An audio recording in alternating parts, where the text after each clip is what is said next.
What's up, ladies and gentlemen, and welcome to this lovely Saturday morning, and welcome to this beautiful 911 Turbo S. Have you ever seen a non-S?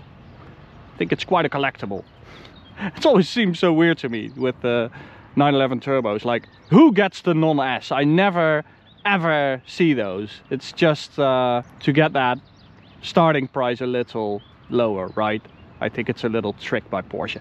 Anyway, this is Ref's beautiful 991.1 Turbo S.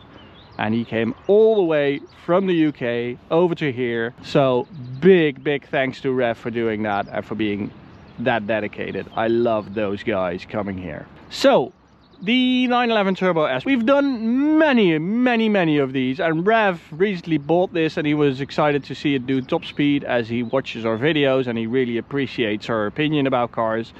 So I really like that. And oh, has he done the perfect spec? Well, he bought it secondhand, of course, but wow, I really like that. It's a bit of a grandpa spec. I think it's an individual or Porsche exclusive color, because I can't remember seeing this. It's like a metallic light blue, beautiful flakes in there. Really like that. So we have the optional center lock wheels, carbon ceramic brakes, everything you want on a car like this. Pirelli P0 tires, not too sure about that. We tend not to like them. Maybe switch to a PS4S in the future. Porsche exclusive taillights, so the clear lens ones instead of the red ones. I think in this spec with like the pearlescent window trim, it looks pretty cool. Quad exhaust, stock Turbo S back box, right? Looks very like muscular and chunky. These wide hips you got with the Turbo S, they don't do that anymore. Everyone has the same hips on their 911 with the 992. There we have the 3.8 flat 6 turbocharged engine, 560 horsepower for the 0.1, 750 newton meters, 0 to 100 3.1 seconds, and a top speed of 318 kilometers an hour. So that's nearly 200 miles an hour. And we're going to check out if we can do that on the Autobahn today. Just gorgeous. And then the interior spec. Now, Ref told me that a lot of people didn't like this interior spec. I freaking love it. It's black and tan. Thank God it's not completely black like all boring most 911s. Yeah, it's perfect for residual value. Yeah, no, it's just freaking boring. That's what it is. Don't do black on black, guys. So I'm going to do a single video today, so just the full review, because I'm in a bit of a hurry. I'm going to check out Dragy, what it will do, like 0 to 100, quarter mile, top speed, 100 to 200. We're going to do all the fun stuff today. It's quite hot out today, so I really have to cool down the car for the camera. Okay, right-hand drive car, so have to get used to that a little. Let's just give it Sport Plus. So the 911 Turbo S. Some say it's the perfect car, and I sort of agree with them from a very analytic point of view.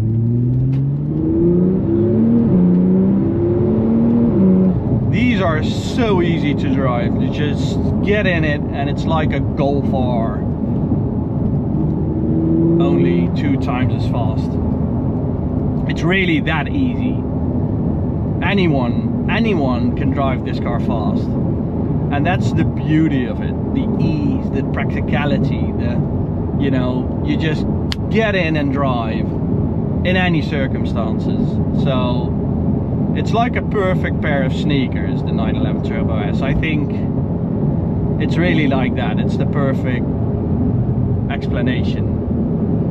They are so freaking effective and fast, and spoiler loss, adjust speed. I've lost my spoiler? Are you telling me that? It also reminds me of like a Bugatti. It has the same ease to it. It's not a supercar. It's far from a supercar. It's a sports car with a little tiny nuclear rocket underneath. It's like that, which is just very manageable,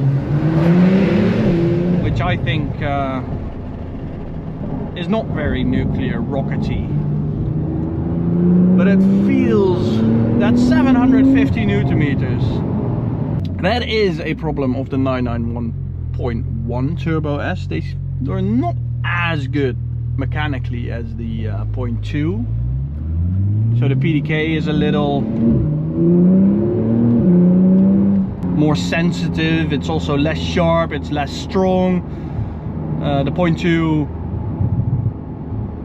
of course, has a lot more power, and it just feels a little more beefy and a little more well made.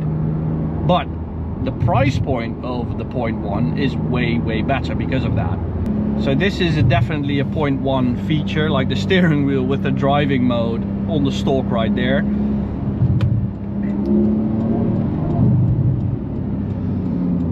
Okay, let's hope it will not complain about the stupid spoiler anymore.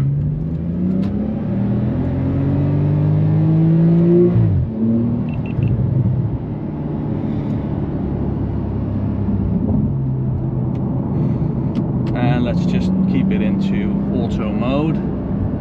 Let's turn on Dragy to see what it will actually do. Oh, again, spoiler loss. What the hell? It's always something with the 911 Turbo S and its spoiler. We've had this like 3 times now with the 992, 991. Let's check it out at the rest stop. So, anyone can tell me what is wrong with the spoiler? I'm not too sure. Maybe it's the front splitter, because these are, I think these are the inflatable ones, which I think is awesome. It was actually introduced on the 991, the inflatable front splitter, which is sort of genius in my opinion. Sport Plus, yes, spoilers are engaged. No, they're not. No. So apparently that's the problem. They don't do anything. Then we'll do it without any spoilers, right? Who needs spoilers? I'll just stretch my arm out of the window and do like a wing of an aeroplane to prevent us lifting off. So how is the back seat in the 911 Turbo S? Not that bad actually. I can fit one of my kids in there, even 2. Now they're 3 and 5. I can still do that.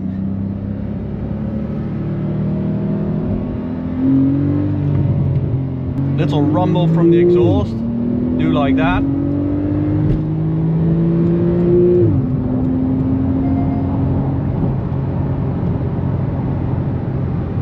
It'll just keep complaining about the stupid spoiler. Sport Plus, Sport Plus. I'm going to go for PSM off, so that we can do launch control later on. Not sure if it's going to work without the spoiler. Maybe the car won't like doing that. It's a German product, so everything needs to be perfect.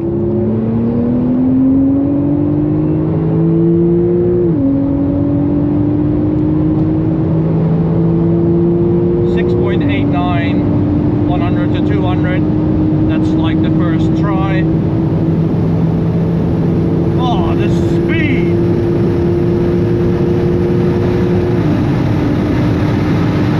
Man, these are quick.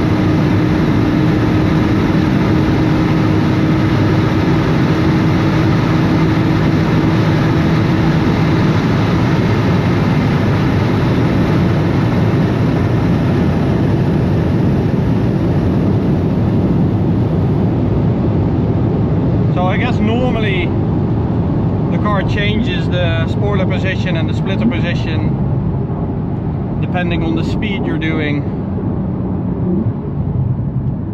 That's a quick car, just out of the box. Super quick. Oh, they always feel like mini Bugattis to me, these Turbo S's. So you have like the normal 911, then you have the turbo models, which is something completely different compared to the normal 911s, and then there's again something completely different, so it's like a triangle, which are the GT models, GT2 RS, GT3, GT3 RS,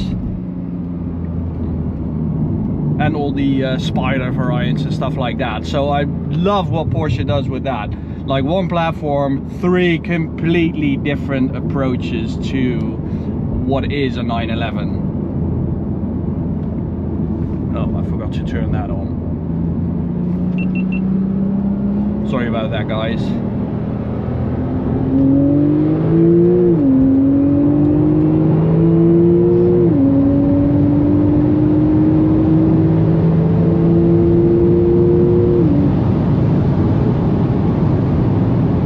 I did feel like there was a lot of wind noise when I did that run earlier. Not used to that from German cars, but I'm wondering if you can actually do the 318 km/h top speed without, you know, all the spoilers and splitters functioning the way they should. But we're just going to try. It felt completely stable to me, so no worries there. Okay, let's see if launch control will work. It works! Bit of a hesitation from first to second, but now we've picked up, it's sort of gone. 3.26 to 100. No speed limit detected.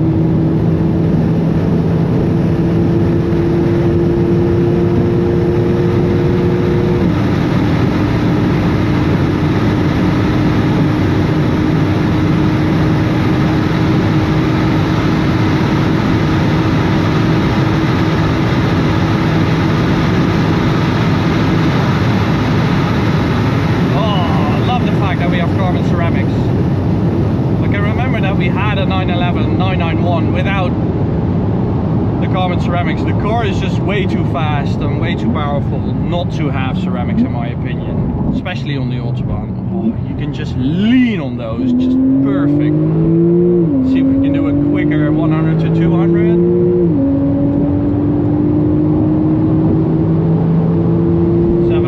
Yeah, it's quite hot out today, and we just did quite a large run. Was it a standing mile? Let's check out. Dragy, yeah, it was.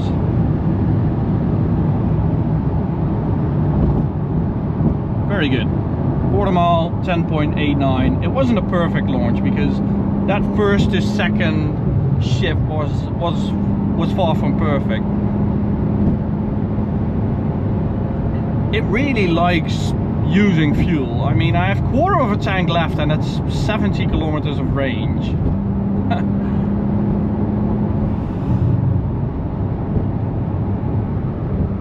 I don't like the fact that we have that much wind noise. I'm not sure what's going on there. I'm not really used to that from this car.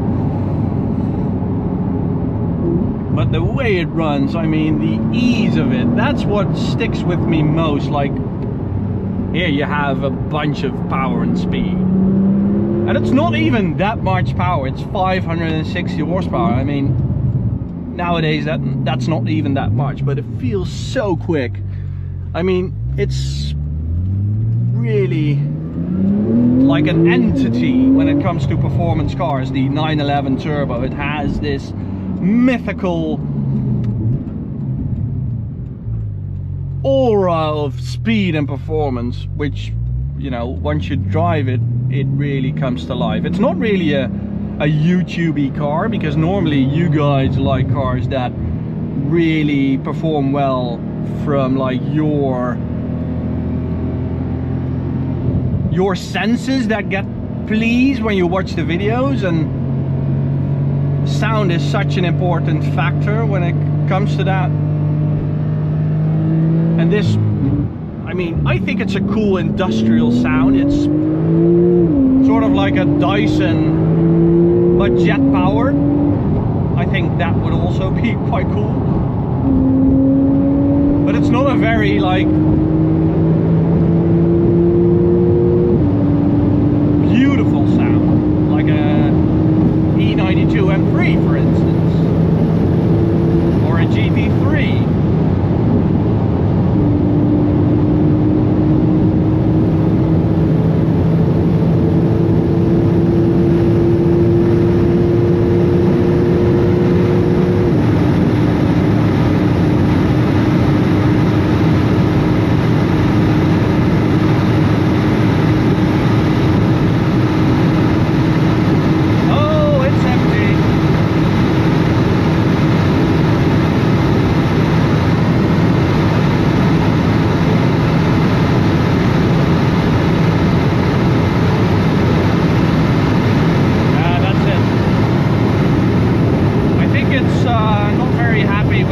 that the spoilers aren't working. I think it needs some sort of angle to really get to that top speed, because it would mind the remaining distance. That's very friendly. Refuel now! That's how most cars do it. Yeah, Raf, what a cool car. Maybe have that spoiler action checked out, but I love driving it. This is what it will do now in these conditions. What was it, 310 on the GPS. The performance is just mind-blowing. We know what these things will do with a stage 1, let alone a stage 2. Beautiful cars, really enjoy it. And thank you, Rev, for coming all the way from the UK to let me do this. You have bought an amazing 911 Turbo S. Definitely jealous. And to you guys, thank you guys for watching, and I hope to see you at the next video. Go subscribe to our channel, you would really help us out. Go check out this video or this POV reviews playlist. Bye guys.